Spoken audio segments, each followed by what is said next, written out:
திரையரங்க உரிமையாளர்களுக்கு எதிரான வழக்கை திரும்ப பெற முடியாது என்று மீண்டும் உறுதியாக கூறியுள்ளார் நடிகர் கமல்ஹாசன். திரையரங்கங்கள் கிடைக்காத சூழலில் தனது பெரும் சர்ச்சைக்குரிய படமான விஸ்வரூபத்தை டிடிஎச்சில் வெளியிடப் போவதாக கமல்ஹாசன் அறிவித்தார்.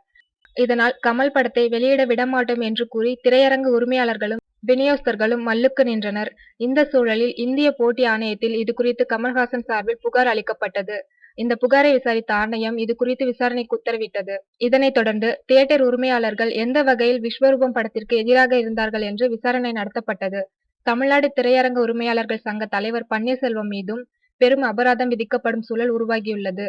உத்தமவில்லன் படத்தின் சென்னை உரிமையை வாங்கியுள்ள அபிராமி ராமநாதனும் இதில் சிக்கலுக்குள்ளாகியுள்ளார். இந்நிலையில் கமலை சமீபத்தில் சந்தித்த அபிராமி ராமநாதன் தங்களுக்கு எதிரான வழக்கை இந்திய போட்டி ஆணையத்திடமிருந்து திரும்ப பெற வேண்டும் என்று கேட்டுக்கொண்டார். ஆனால் இதற்கு மறுப்பு தெரிவித்துவிட்டார் கமல். இந்த வழக்கை திரும்ப பெறுவது முடியாத காரியம் என்றும் திட்டவட்டமாக கூறிவிட்டாராம்.